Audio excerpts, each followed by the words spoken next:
फार्माकोलॉजीचे हे 10 क्लासिफिकेशन जर तुमच्या तोंडपाठ असले तर जास्तीत जास्त मार्क्स घेण्यापासून फार्माकोलॉजीमध्ये तुम्हाला कोणीही वाचू शकत नाही. कोणतीही फार्मा कॉम्पिटिटिव्ह एक्झाम असो, या 10 क्लासिफिकेशनवर 100% प्रश्न असतो म्हणजेच असतो. पहिलं क्लासिफिकेशन अँटी हायपरटेन्सिव्ह. तुम्ही कोणताही फार्मा कॉम्पिटिटिव्ह एक्झामचा पेपर बघा, त्यामध्ये अँटी हायपरटेन्सिव्ह या टॉपिकवर तुम्हाला 100% प्रश्न बघायला मिळतो. जसं की अँटी हायपरटेन्सिव्हच्या क्लासेसवर तुम्हाला क्वेश्चन बघायला मिळेल की कॅल्शियम चॅनल ब्लॉकर कोणता आहे, बीटा ब्लॉकर कोणता आहे, त्यानंतर व्हॅसोडायलेटर किंवा व्हेनोडायलेटर कोणता आहे, हा प्रश्न तुम्हाला 100% बघायला मिळाला असेल.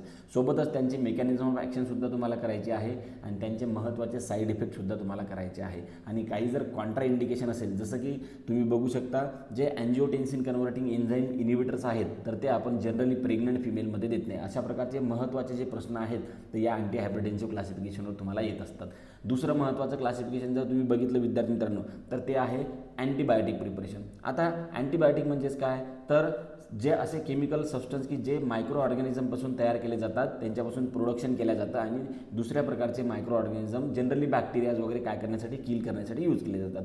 तर हे अँटीबायोटिक प्रत्येक पेपरमध्ये याच्यावर 100% प्रश्न विचारतात की अँटीबायोटिकच्या क्लासेसवर विचारतात की मॅक्रोलाइड अँटीबायोटिक कोणता आहे, त्याच्यानंतर आपण त्याला अमायनो ग्लायकोसाइड अँटीबायोटिक काय आहे, बीटा लॅक्टम अँटीबायोटिक काय आहे, सेफॅलोस्पोरिन्स काय असतात, पेनिसिलिन्स काय असतात, यांच्या मेकॅनिझम ऑफ ॲक्शन, यांचा मेन साईड इफेक्ट, यांचं जे स्पेक्ट्रम ऑफ ॲक्टिव्हिटी आहे किंवा कोणत्या मायक्रो ऑर्गॅनिझमला हे किल करू शकतात, कोणत्या बॅक्टेरियाला किल करू शकतात, यांचा ॲडवर्स ड्रग रिॲक्शन्स वगैरे आहेत का काही, तर क्लोरामफिनिकॉलची एखादी ॲडवर्स ड्रग रिॲक्शन किंवा साईड इफेक्ट आहे का महत्त्वाचा, प्रेग्नंट फिमेलमध्ये हे सेफ आहे का अनसेफ आहे, अशा प्रकारचा कोणताही प्रश्न या अँटीबायोटिकवर तुम्हाला विचारतात. तिसरं क्लासिफिकेशन जर तुम्ही बघितलं विद्यार्थी मित्रांनो, तर ते आहे NSAID. कोणताही असा पेपर नाही की ज्याच्यामध्ये ॲस्पिरिनवर प्रश्न विचारला नसेल म्हणून. मग ॲस्पिरिन हा प्रोटोटाईप ड्रग आहे कोणाचा, अँटी आपण त्याला म्हणू शकतो NSAID non स्टिरॉइडल anti inflammatory drug. तर याच्यामध्ये काय आहे, ॲस्पिरिनची मेकॅनिझम ॲक्शन, त्याची युजेस वगैरे, साईड इफेक्ट, कॉन्ट्रा इंडिकेशन्स, प्रत्येक पेपरमध्ये यावर प्रश्न असतो. प्रत्येक पेपरमध्ये रेज सिंड्रोममध्ये ॲस्पिरिन किंवा ॲस्पिरिन देत नाहीत का, कोणत्या इन्फेक्शनमध्ये ॲस्पिरिन देत नाहीत, तर अशा प्रकारचे प्रश्न तुम्हाला विचारतात. नंबर 4चं क्लासिफिकेशन आहे विद्यार्थी मित्रांनो अँटी इपिलेप्टिक. प्रत्येक पेपर घ्या तुम्ही, अँटी इपिलेप्टिक जे ड्रग्स आहेत, फिनिटोइन झालं, फिनोबार्बिटोन झालं, सोडियम व्हॅल्प्रोएट वगैरे झालं, यांच्यावर 100% पेपरमध्ये प्रश्न विचारतात. जसं की फॉर एक्झाम्पल कोणत्या कंडिशनमध्ये आपण अँटी इपिलेप्टिक ड्रग देत नाही किंवा कोणत्या अँटी इपिलेप्टिक ड्रगचा कोणता टेरॅटोजेनिक इफेक्ट आहे प्रेग्नंट फिमेलमध्ये, तर हे 100% पेपरमध्ये येणारे प्रश्न आहेत. त्याच्यानंतर आहे अँटीसायकोटिक्स. याच्यामध्ये काय असतं विद्यार्थी मित्रांनो, अँटीसायकोटिक्स ड्रग जे आहेत की डोपामाइन ब्लॉकर कोणते, सेरोटॉनिन आणि डोपामाइन ब्लॉकर्स कोणते, यांचे मेन साईड इफेक्ट जसं की क्लोझापिन झालं, ओलांझापिन झालं, हॅलोपेरिडॉल झालं, यांच्या मेकॅनिझम ऑफ ॲक्शन ॲज वेल यांचे जे मेन साईड इफेक्ट आहेत, यावर पेपरमध्ये 100% प्रश्न विचारतात.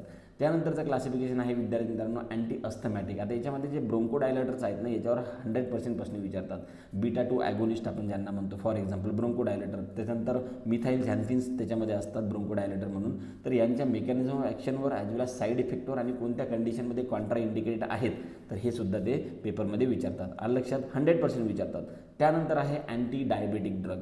कोणताही असा पेपर नाही की ज्याच्यामध्ये जे मेटफॉर्मिन असो, त्याच्यानंतर पायोग्लिटाझोन असो किंवा इन्सुलिन सिक्रेट करणारे ड्रग आणि इन्सुलिन रेजिस्टन्स कमी करणारे ड्रग, असे 2 प्रकारचे ड्रग असू शकतात. त्याच्यानंतर काही इंजेक्टेबल ड्रग्स आहेत, तर यांच्यावर 100% पेपरमध्ये अँटी डायबेटिक ड्रगवर पेपरमध्ये प्रश्न विचारतात. इन्शुलिनचे वेगवेगळे प्रिपरेशन कोणकोणते आहेत, शॉर्ट ॲक्टिंग, लॉंग ॲक्टिंग, त्यानंतर सोल्युबल इन्शुलिन कोणतं आहे, हे 100% पेपरमध्ये प्रश्न विचारतात. One of the most important classification आहे अँटी डायबेटिक. आलं लक्षात. त्यानंतर जर तुम्ही घेतलं तर डाययुरेटिक ड्रग आहेत. डाययुरेटिक ड्रग त्याच्यामध्ये स्पेशली स्पायरोनोलॅक्टोन वगैरे, इप्लेरेनोन, पोटॅशियम स्पेरिंग डाययुरेटिक आपण म्हणतो आहे की नाही, हायड्रोक्लोरथायझाईड वगैरे, यांचे मेकॅनिझम ऑफ ॲक्शन कोणत्या आयनवर्स म्हणजे कॅल्शियम, मॅग्नेशियम वगैरे किंवा जे ग्लुकोज लेवल वगैरे आहे, याच्यावर यांचा काय इफेक्ट होतो, ग्लुकोज लेवल कोणत्यामध्ये जास्त वाढतं किंवा कॅल्शियम कोणत्यामध्ये सिक्रेट जास्त होतं किंवा रिटेन जास्त होतं, अशा प्रकारच्या मेकॅनिझम ऑफ ॲक्शनवर सुद्धा पेपरमध्ये प्रश्न विचारतात. काय साईड इफेक्ट आहेत, युरिक ॲसिड लेवल कोणत्या डाययुरेटिकमुळं वाढतं, तर या प्रकारचे प्रश्न या डाययुरेटिक्सवर विचारतात. त्यानंतर डाययुरेटिक्स हे अँटी हायपरटेन्सिव्ह सुद्धा असतात, कारण की हायपरटेन्शनमध्ये सुद्धा फर्स्ट लाईन ड्रग म्हणून डाययुरेटिक आपण देतो. त्यामुळे डाययुरेटिक हे सुद्धा एक one of the most important काय आहे क्लासिफिकेशन आहे. आता राहिलं सिडेटिव्ह आणि हिप्नोटिक्स. तर तुम्ही बघितलं असेल बार्बिच्युरेट आणि बेन्झोडायझेपाइन्स हे दोन्ही जे क्लास आहेत सिडेटिव्ह आणि हिप्नोटिक्सचे यांच्यावर 100% पेपरमध्ये प्रश्न विचारते. एक म्हणजे मेकॅनिझम ऑफ ॲक्शन, दोघांची frequency of GABA channel opening वाढवतात की मग फक्त गाबाची ॲक्शन वाढवतात, गाबा मायमेटिक आहे की गाबा फॅसिलिटेटरी आहे, त्यांचे साईड इफेक्ट कॉन्ट्रा इंडिकेशन्स वगैरे आहेत, अजून काही विड्रॉल सिम्पटम्स वगैरे आहेत का, अशा प्रकारचे प्रश्न या सिडेटिव्ह आणि हिप्नोटिक्सवर तुम्हाला काय करतात विचारतात.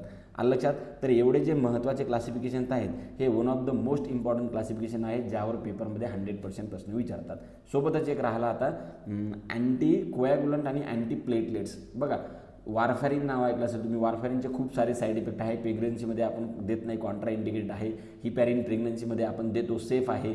तर मग हिपॅरिन डायरेक्टली ॲक्टिंग ड्रग आहे का इनडायरेक्टली ॲक्टिंग ड्रग आहे. त्याच्यानंतर जे वारफॅरिन आहे त्याचे काय साईड इफेक्ट वगैरे आहेत का, प्रेग्नंट फिमेलमध्ये दिलं तर कोणते टेरॅटोजेनिक इफेक्ट होतात.